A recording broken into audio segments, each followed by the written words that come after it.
Welcome back to the Fear and Beer podcast, where we discuss all things Halloween Horror Nights, horror movies, and just a little bit of beer. I'm Nick. And I'm Shamus. Like scary movies. Uh-huh.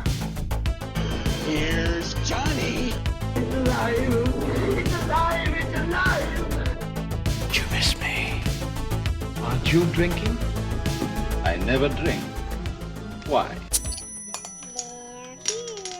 Before we get into tonight's episode, we want to remind all of those listening on Apple Podcasts to drop us a 5-star review.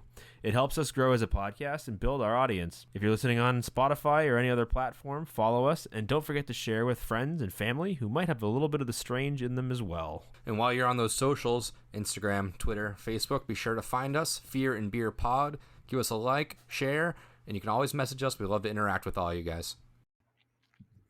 Oh man, what a week. What a announcement heavy week. We have so much to talk about this week. He's kidding everybody.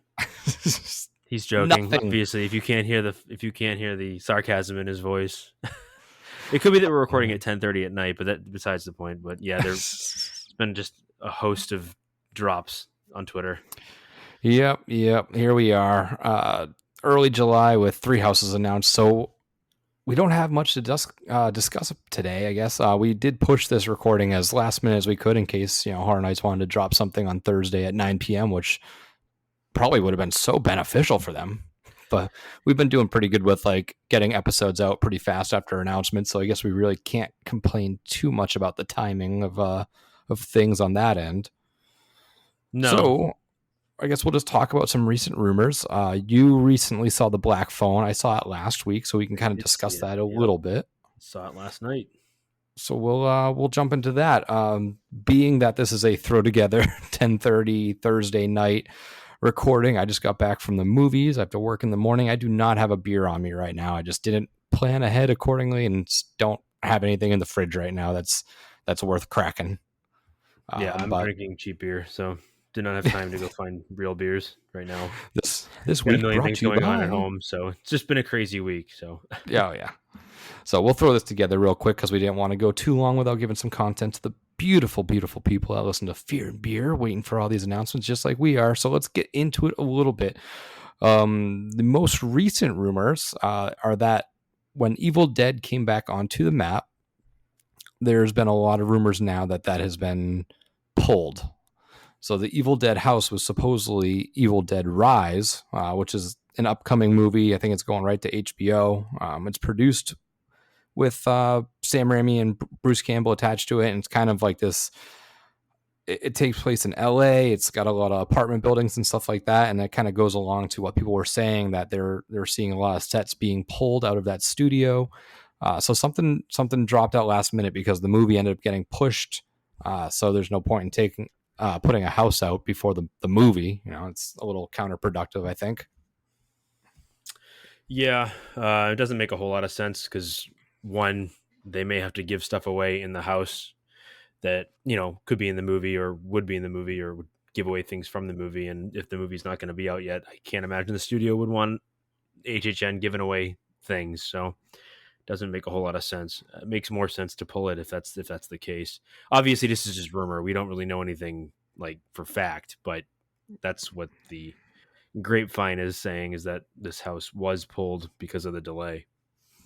Yeah, so we'll see what happens there. I guess the question then would be, you're left at that point with 3 options. It is pretty late. We are 2 months away from the event, and that doesn't take into consideration, the staffing for the house, the walkthroughs, the training, casting, all that stuff. So that leaves us with, 3 options. Replace it with an IP, which seems like it would be a little bit tougher to pull off last minute. I know it's been done before, but it seems like that wouldn't probably be the most sought out route for this. Second option would be putting an original house in there, seemingly kind of like how Billie Eilish flipped into Case Files, but that was on a much longer timeline. That they had that whole year to bring that in there. And I guess unfortunately the third option would be 9 houses instead of that 10th house. So where do you think they're going to go from here? If you want my early opinion will be that they'll probably just stick with the 9 houses that they've already got set up and planned for.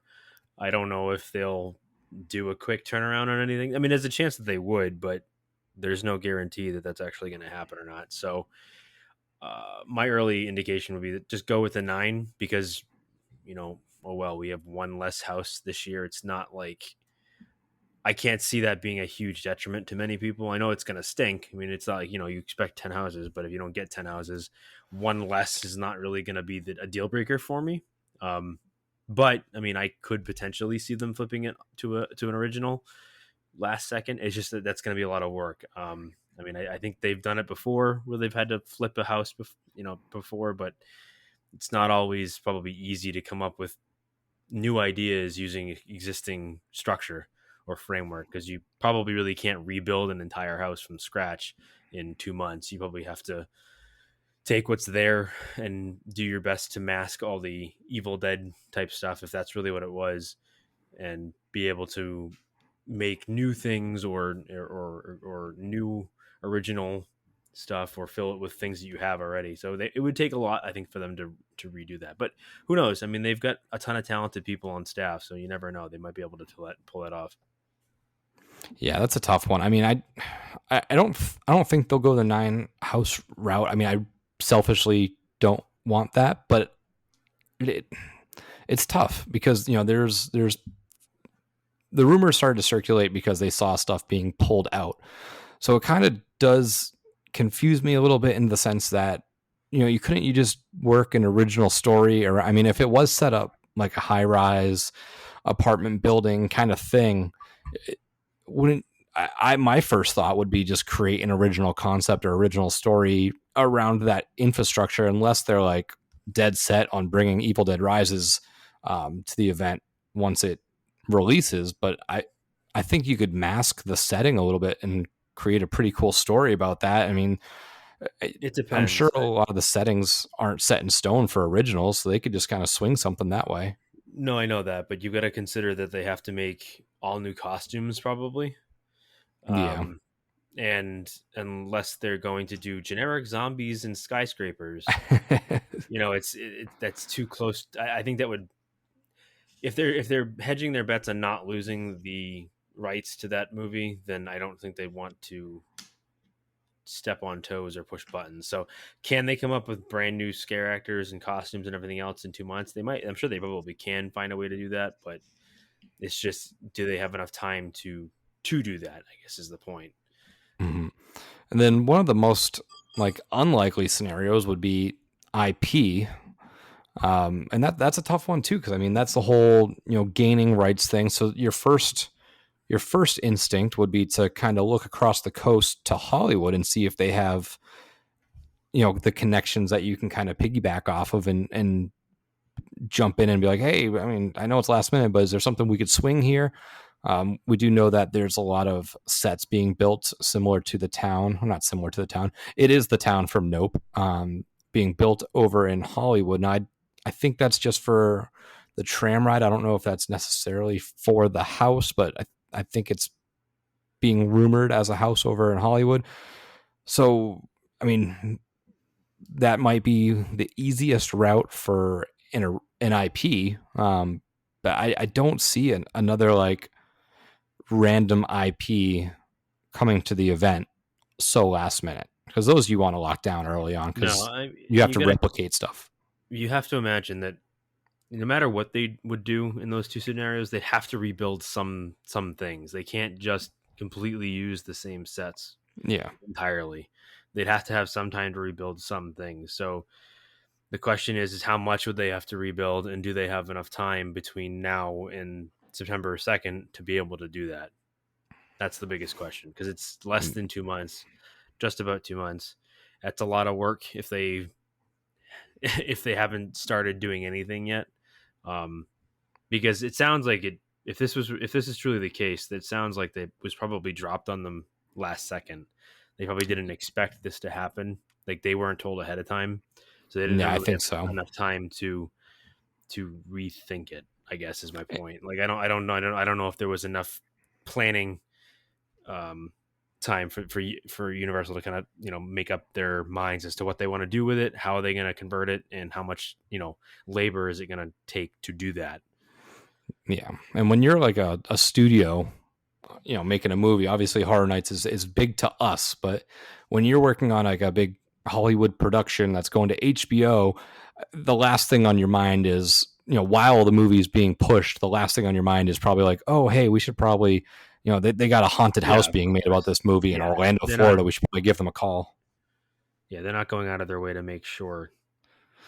No, so it probably got passed down the pipeline a little bit later than it, realistically could or should have been, to kind of give, Horror Nights a fair crack at things to rectify the situation and create something in there. And who knows, maybe they had known about this, and them pulling stuff out was, maybe they were already working on stuff like room by room in there. Maybe they had already started construction and they're just bringing out stuff that they hadn't used. There's nobody saying that, well, I saw the inside of the house and everything got torn down and then brought outside and now it's bare. So, I Yeah, mean, all we saw was stuff coming out. Like, you should reiterate again that this is that we're not going off of hard fact. We're going off of it's the hearsay rumor and the hearsay that's come out of there. So we're just kind of giving you, our interpretation, if it to be true, what we think. So don't take this as like, oh, well, the Fear and Beer guy said that, they're definitely This is gospel. removing a house. Like, this is definitely happening. We don't know any more than you do. We're just kind of doing a thought exercise and determining what we think is going to happen. Because, yeah, I mean, we saw items of interest being removed from houses last year before Mhm. everything Yep. started. So it doesn't necessarily mean that there's definitely not going to be 10 houses. But, as of right now, the rumor mill is putting it out there that there will only be 9 houses. And all I'm saying is, I think from my perspective, I'm not as bummed out by it as you are. I know that it kind of sucks because, you expect 10 houses. That's what they've been doing. But one less house is not going to ruin it for me. I mean, I don't do all 10 houses in one night anyways. And I usually pick 2 or 3 that I fall in love with. And I do those ones over and over again. Repeatedly. Like, to be honest with you, I'm serious. Like, look at last year. I did Hill House once and Yeah. Beetlejuice twice. So if I had to give up one of those, that's fine. It's not gonna kill me that I can only do. I can't do it at all. Rather than just doing it once and never doing it again. So yeah, that's why I look at it that way. I mean, obviously, I think if it truly was Evil Dead, like if this is true, and you were super excited about that house, yeah, I can see how that being that kind of sucks. But again, I'm even not still, like, gonna lose sleep over it. especially like we've talked about it before, and like Evil Dead, I'm fine with it. It's a fun title. But that was us basing it off of the original. But this house being based off of Evil Dead Rises, a movie that I've never seen, honestly, hadn't even heard about until I had started seeing that. Oh, it actually wasn't the original. It was this new, LA high rise apartment building movie thing. I mean, streaming movie too. Yeah, I haven't seen a lick of anything about this movie. I don't even know if there's a trailer. But premise alone, I mean, it's not something that grabs me, doesn't gravitate towards it.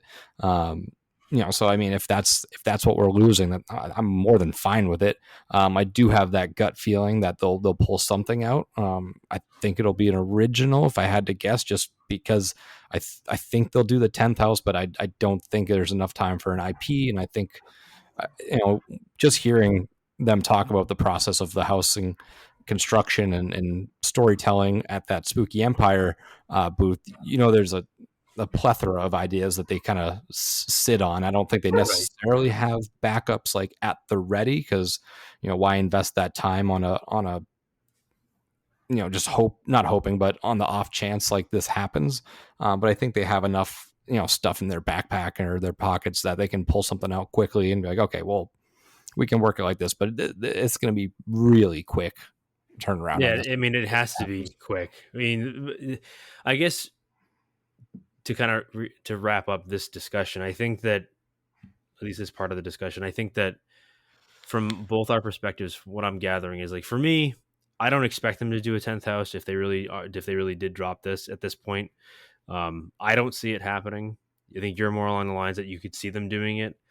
I think I would agree with you that they could do it, but what it's going to require is them having to do another sequel house to an original where they already have a bunch of props, where they can just quickly rebuild a new structure and using the existing maze and just build new props within it, and then kind of have the plans in their back pocket for scare actors and costuming, so that way they don't have to spend a ton of time doing that. Because like I said, if you've got through one house, if you've got 35, 45 scare actors that all need costumes, you got to take the time to rebuild and build all those things again. And it's not, I can't imagine it's a very quick process.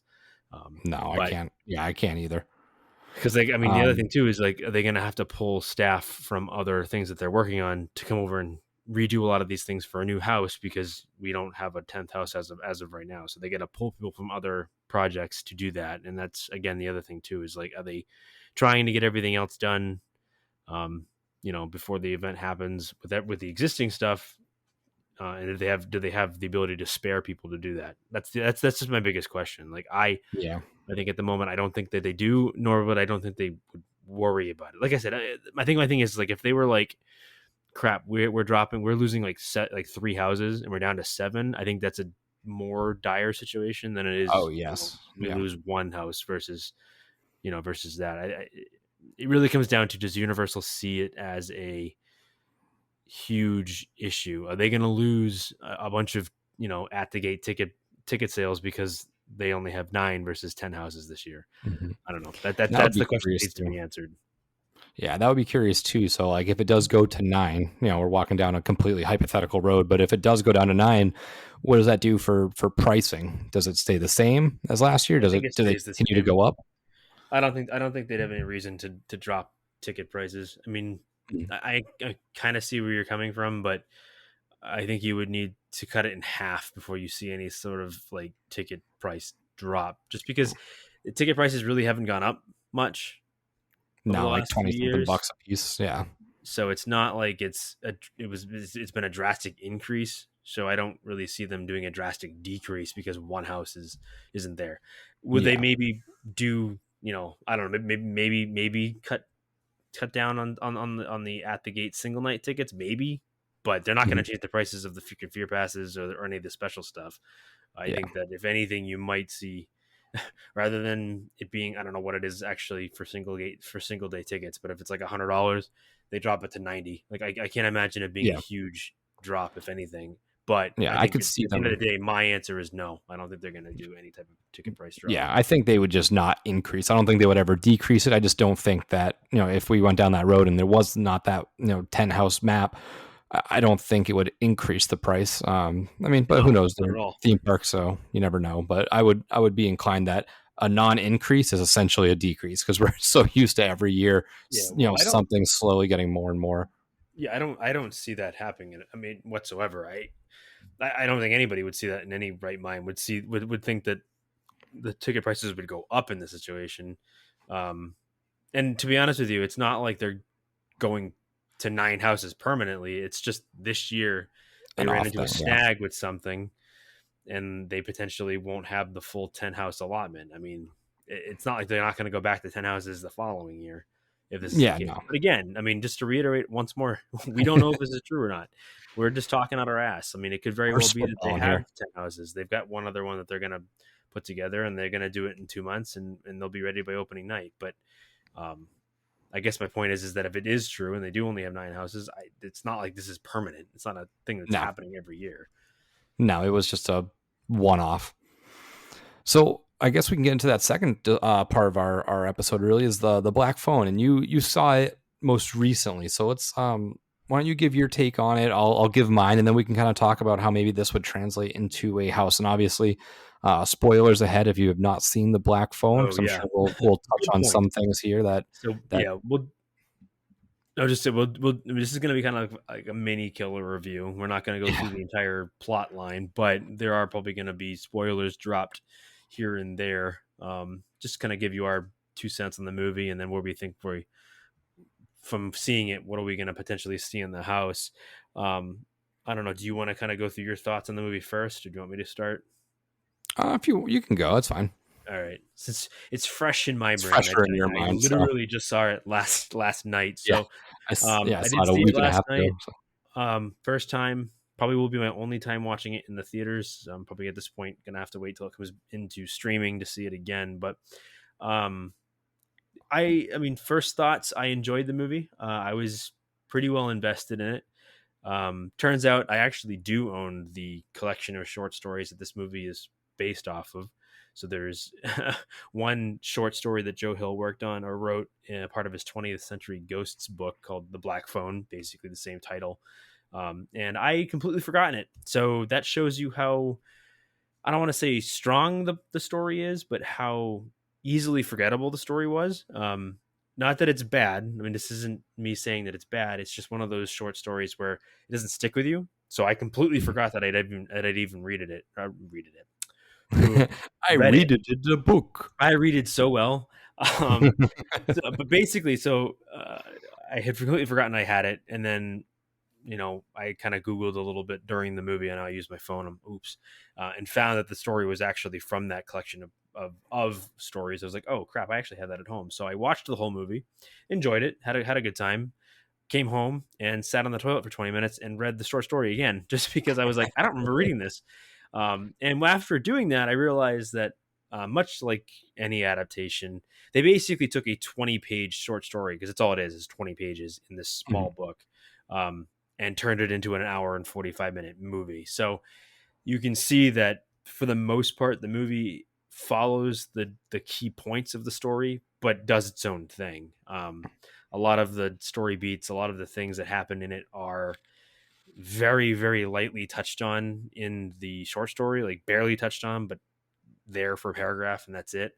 And they, expand on it a lot more in the movie. So, without giving too much away, it definitely does expand upon it in quite its own way, and then do its own thing. I'll actually say that the whole Black Phone part of the Black Phone movie is for the most part created for the movie. It's obviously the main part of the short story, but it only happens once. Like one kid calls him, where in the movie, it's 4 or 5 times. That's interesting. I didn't know that. So, yeah, the Bruce Yamada character is actually the only character outside of Finney who, in the movie, are basically the same character from the book, or from the story. I keep saying a book. It's not a whole book. It's just like I said, it's a 20-page short story. So those 2 characters are in the movie. The other characters either aren't mentioned at all or mentioned kind of in passing, and his sister isn't the same name. Her name is different. And like I said, the whole like pseudo psych, pseudo, what do you call it there? Like she's got like special powers. I guess you're kind of like the psychic style yeah, aspect. you're assuming she's got some sort of like sight or something like that. It's very, very, very loosely referenced in the story. It's barely even mentioned, but it's you almost like to read through the lines to kind of see what's going on. But what I find interesting is that the movie is shot very much like how the story is written, and I love that about it. So you'll notice, like in the movie, there's certain parts where, like, the phone rings in one scene with the sister and the father or whatever, and then it quick cuts to the boy, to Finney, in the room, and the phone's ringing. So that's very reflective of how Joe writes the short story in a way. So it's like you're reading like a section, like I don't want to call them chapters, but they're broken up into like 1, 2, 3, I think 7 different parts. And like in each individual part, the writing is very quick cutty. So like you're reading about the sister, and then it quickly cuts to like Finney in the room, and you're talking now from his perspective again. So what I kind of like about the movie is that Scott Derrickson, the director, found a very cool way of showing that writing style, but in a visual sense. So I like that about it. And then the other thing too is if you like Sinister, which is basically Scott's other horror movie. I don't know if he's done anything else, but that's the one I recognize. Did Exorcism Emily Rose, I think. Oh, did he do that one? All right, okay. And Doctor Strange, the first one. Oh, so he did this. So he did Doctor Strange. But the thing is, they're so different stylistically, obviously, because it's a superhero movie versus a horror movie, thriller movie. So it's like completely different. But this one is very reminiscent of Sinister. It has that grindhousey feel, like Sinister did. It's got that grainy 8mm type scenes in it. Yep. without giving too much away, but you have those same type of like home footage almost style scenes. So Which is I very like reminiscent of that. Sinister. Yeah, I like that aspect of it.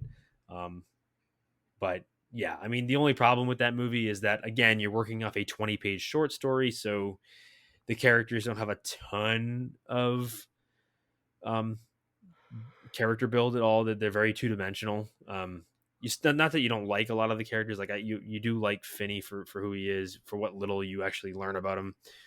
The sister, and there are certain scenes in this movie that are actually kind of hard to watch. To be honest with you, at least there's definitely one scene in particular, and I don't know if you are remembering which one I'm talking about, but there is one scene involving the father and the sister, and Oh it's yeah. Yep. really really difficult, really hard to watch. And come to find out, I realized that the father is Upham from Saving Private Ryan, so you hate him even more Oh, okay. Makes more because sense. That yeah.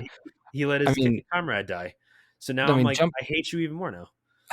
jumping into your part of the Not to discussion keep is that was one part of the movie that I just I didn't there was no payoff for that at the end. You know, it was just that was a letdown for me because I had thought something else was going to be coming from Finney to kind of defend his sister a little bit, and I'm sure that happened off camera or something like that. But it seemed like, you know, the father, obviously a, you know, giant piece of shit, like never got his like punishment. You know, he was just yeah, kind and of left that's unchecked. I think again, I think where you and I are probably gonna have the same opinion is that it definitely feels the movie feels not empty, but it feels short sighted. Like it could have benefited from another 25, 30 minutes.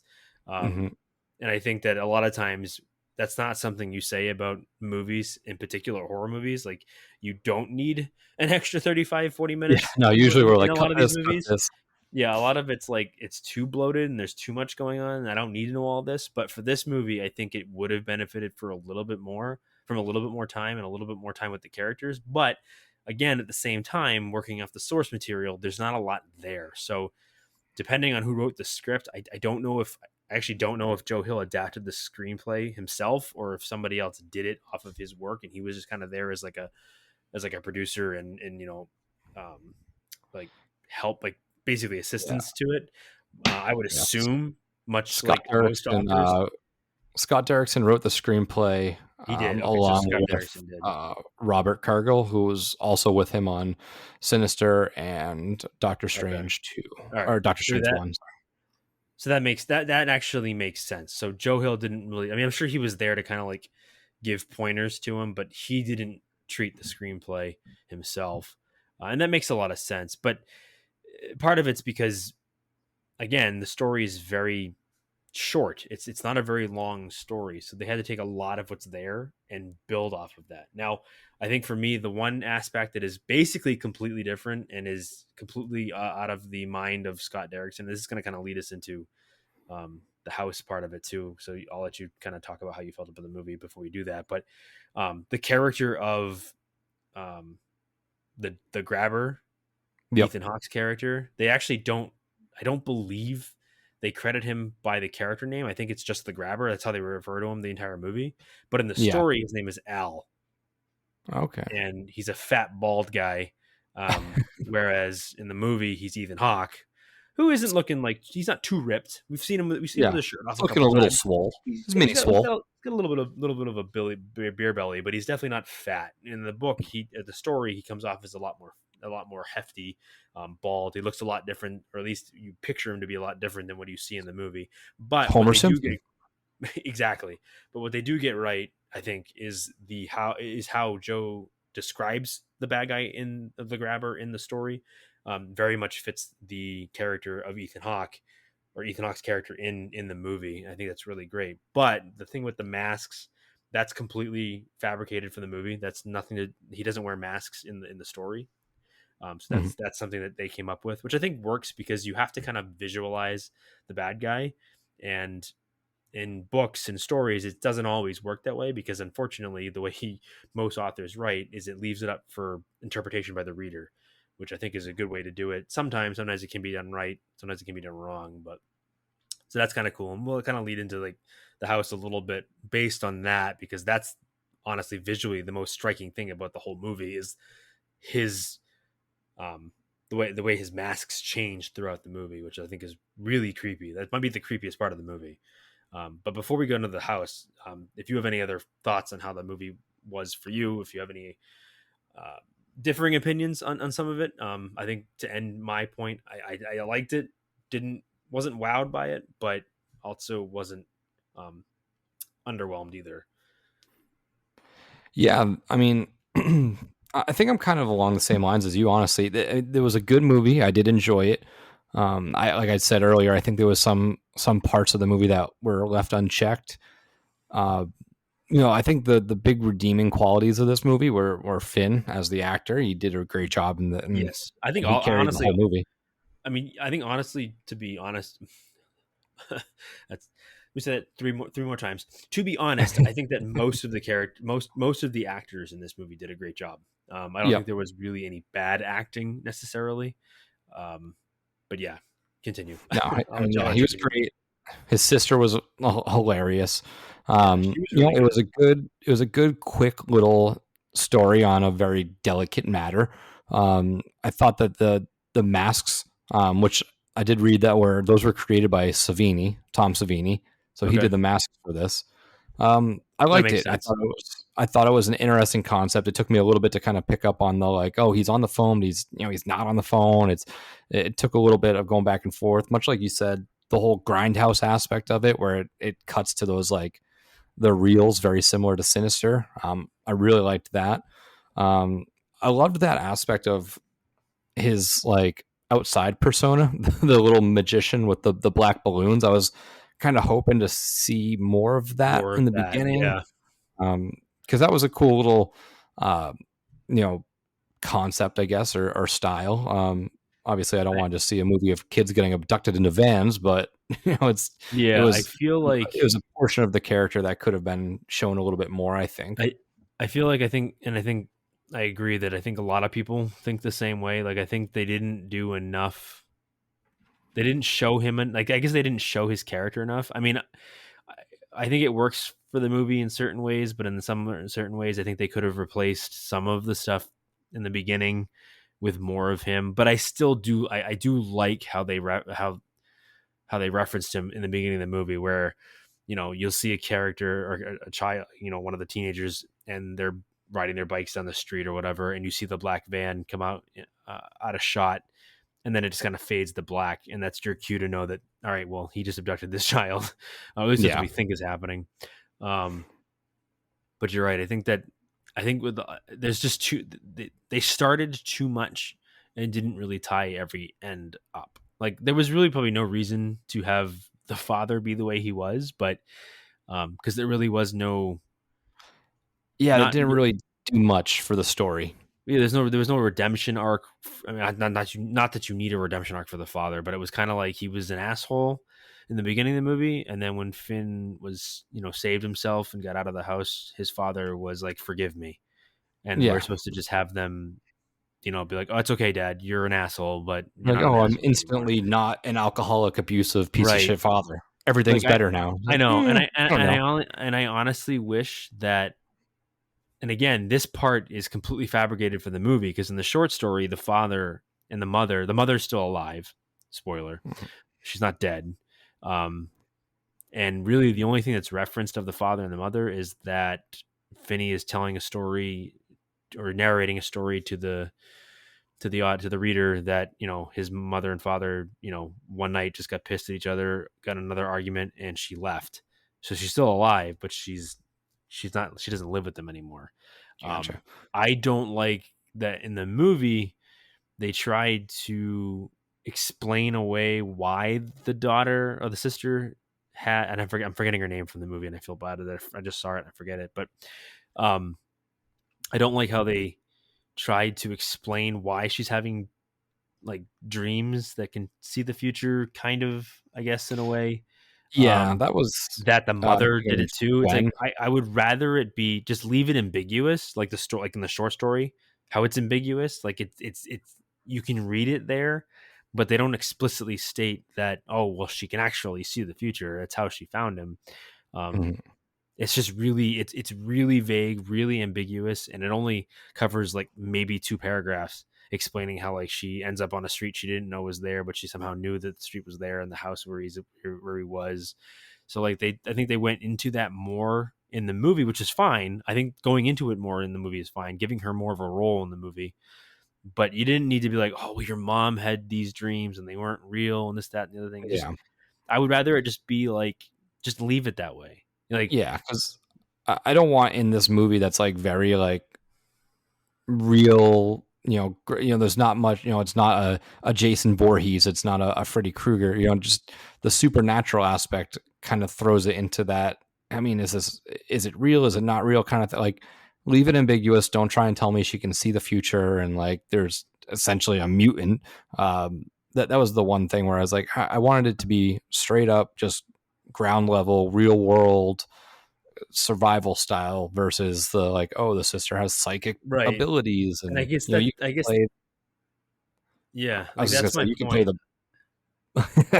you can play the black phone off like when he's answering the call almost as like like a stress kind of thing or some sort of like stuff that he's imagining.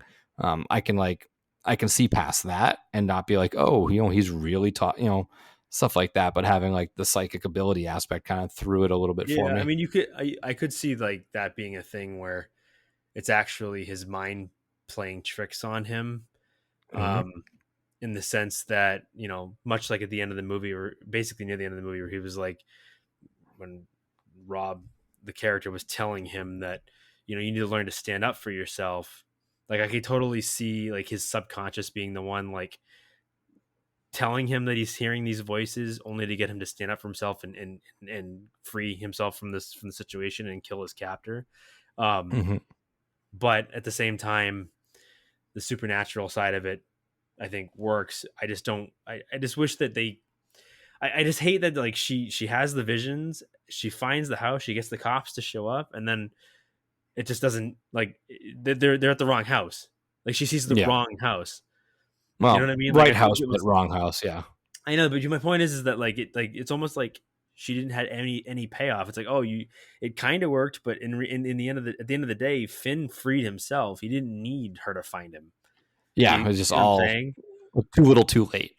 Yeah, so it's like I feel like there was too much going on. Like I think you Mhm. gave us too much. And again, I think where that suffers from again is the source material. I think the source material is so vague with all of it, is very thin.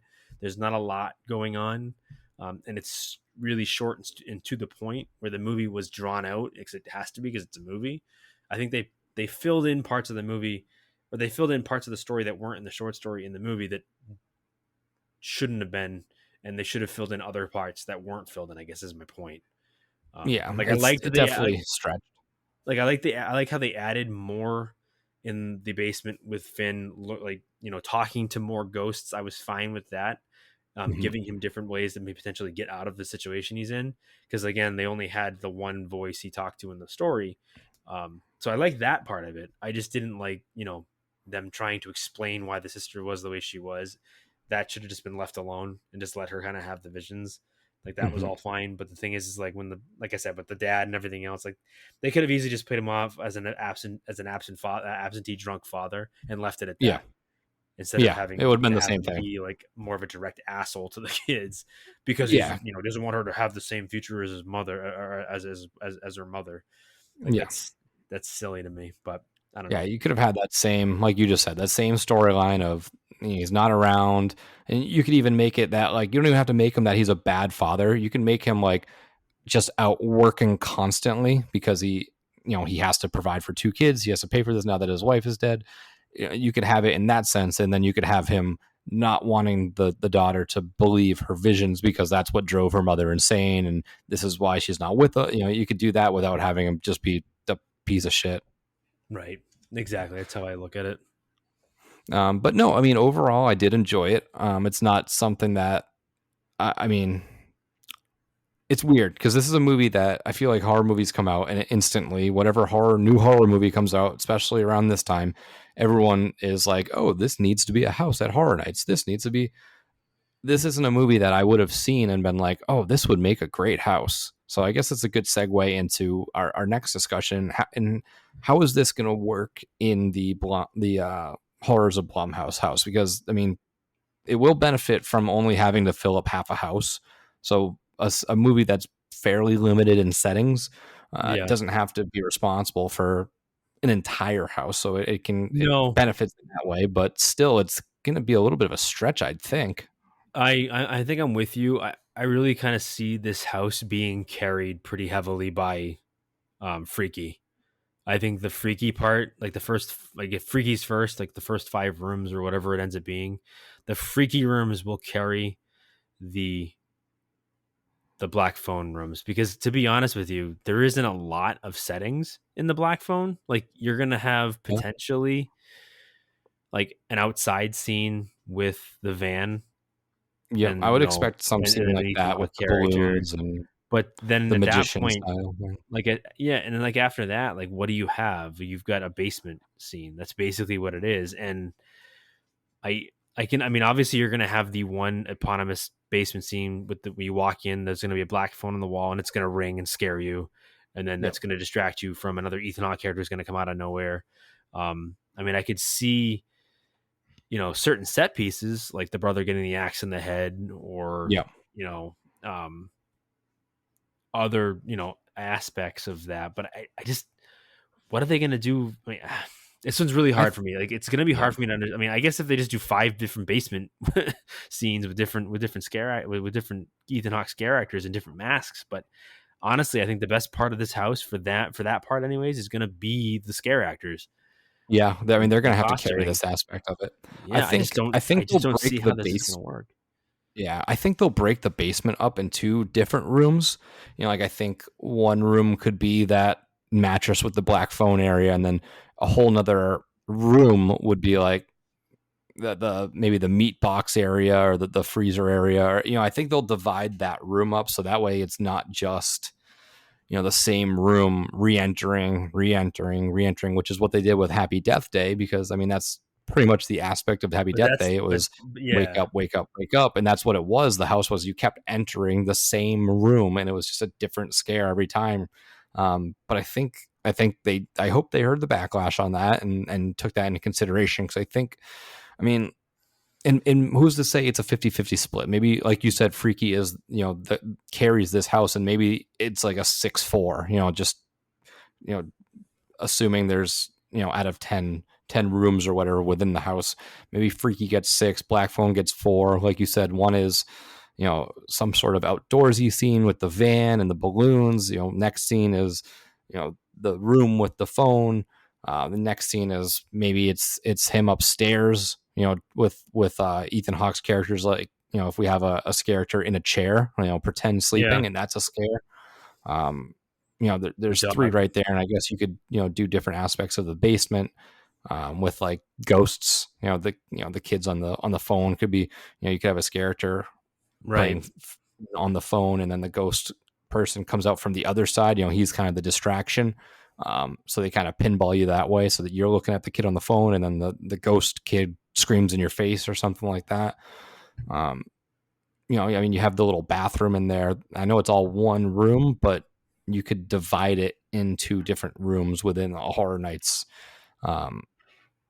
house. But I again, this isn't a movie that I would have walked out of, because I didn't walk out and immediately go, oh man, there's a lot they could do with this. That's for sure. I mean, it's definitely going to be, I'm very curious. I'm excited to see how this Blumhouse house plays out, but I don't have high expectations, but that doesn't mean I can't be surprised. Yeah, no, I mean, like I said, I agree with you. I think we could be pleasantly surprised by it, but after seeing the movie, I just can't imagine. I don't know. I'm going to have to see this one. I'm going to have to see the house in person to really make my final judgment, obviously. But I think this could be one of those situations like it was with Texas, where I'm like, that was fun. That was cool. Mm-hmm. I don't need to do it again, though. Like, I really do think that this is probably going to be one of those houses where I do it once, maybe twice, and be satisfied with that, and not have to do it every night I go. Because, again, I feel like, yeah. Yeah, I think the funny thing is too is so when you hold up the 2 movies together, Freaky and Black Phone, which movie did you like better? Freaky. Oh, okay, so I was gonna say I think I enjoyed Black Phone better, but I think Freaky, Hmm, I think would have been really? better off as just a house, just Freaky. Yeah, and well, that's part of where I'm going with that. Is I think comparing the two movies, they're obviously very different tonally. Mhm. One is more of like a black horror comedy, more so than a straight horror movie, and Yeah. it's obviously parodying or taking a making fun of traditional slasher movies. Um, sh- Sorry, everybody, you can hear my dogs in the background. Just Um, chiming in. she wants to let us know Talk how about much the Black she Phone. thinks I'm crazy and thinks Black Phone's better. Um, Again, it's not that I don't like Black Phone. I did like it. I enjoyed it. Like I said, it's just comparing the two. I would prefer to watch. Like I'll watch Freaky again. Like I've Yeah. already watched it a few times. Black It's a Phone, I fun may watch. watch it one more time, and that might be it. Yeah. And it's, I Unless mean, it's for on me, streaming. it's yeah, and for me, it's like that bums me out a little bit because again, I'm a huge Stephen King nerd, and I like his Joe Hill stuff, which is his son. So it all very much has the same feel, and in tone and setting and everything else. But I just don't think there's enough to it to really warrant multiple viewings. So that's why I prefer the Freaky movie. And I just think that Freaky overall, there's just so many more opportunities for house set pieces that I think you're right. I think they literally could have done a Freaky house and been done with it. Now, it could just be that maybe they wanted to do just Freaky, and Blumhouse is like, no, if you're going to do anything, you have to do at least two properties. And maybe That's they were my like, that they was my thought suggested too. Black Phone to go with it because it was coming out. But who Hmm. knows? Get that extra Um, publicity from it. Right, and that's just us speculating. That's obviously nothing we've heard, but I could see that potentially being part of it. Because again, not to reiterate the same points over again, I just don't see how I just don't see how the Black Phone is going to blow me away as far as the house is concerned. Freaky will definitely have a lot of cool set pieces because there's so many different things going on in that movie. But with the Black Phone, you've got two primary locations, and that's pretty much it. Yeah, and yeah, there's a lot to pick up through Freaky, and this might be a house that like maybe we go through more often than we think, just because one side blows us away more than other, and Yeah, you can't do you never half a know. house. So Right? No, I agree, and who knows? I could be completely wrong. I could fall in love with this house and want to do it every time. But judging from the two events I've been to, it ends up being that I do the original houses, like I've said before, a million times, and do the IPs once or twice, and that's pretty much it. yeah, but yeah, those are I guess those are our final thoughts on the Black Phone, how it could Mhm. translate as a house, and the potential of that Evil Dead Rises house. Supposedly kind of getting stripped out Yeah, from HHN, and look at that, we stretched it just about 50 minutes or so I with know because they're crazy good at this. I was expecting But this to be a nice hopefully, little I 25 mean, minute crisp episode. hopefully we'll get some new news going into next week. I mean, I mean, maybe yeah, we're maybe in they'll the home drop something over the stretch. weekend or something, but hopefully by the episode next week we'll have some additional new items to discuss and things to speculate on. But I guess we'll find out as the week goes on. Yeah, I think we're going to be getting hit pretty heavy and pretty often with these announcements. Yeah, I'm not sure if they're going to do one at a time still or what, because I remember last year when they dropped they dropped a couple of them, and then in August I think they just put out like all of their original houses and all their scare zones and the shows. So it might be something similar to that, where they maybe make yeah, one or two more announcements yeah. We might with get like frequency one of houses, more, and then the rest they'll just dump out right? on us. Yeah, we probably will get whatever IP is remaining, as I think we have one more IP to go. That's my opinion, but I think the next one will be the Weekend. the weekend, right? Yeah, That's the big name, which is that's the I next kind big of one. thought that would have been coming this week. It Maybe does they were seem like waiting what for every the 2 weeks now. weekend to drop the The weekend's house. Weekend. But well, I guess until next time, we are left with no more announcements until we get one. So we'll be back next Friday, and we'll figure something out for you. And we're definitely flying by the seat of our pants on these A little episodes, just more, because it is announcement season. So we're kind of just throwing them together, hopefully waiting for some official news from our friends over at Universal yeah. Studios. That's the hope. So let's see what happens. Well, but until next time, this is Nick. And this is Shamus. Happy haunts. Cursed. It's got a death curse. You know, it's Halloween. I guess everyone's entitled to one good scare.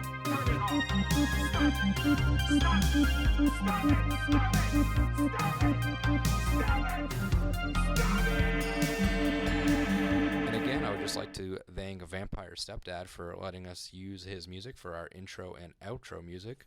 So if you would, just go check him out. Spotify, Facebook. Again, that is Vampire Stepdad.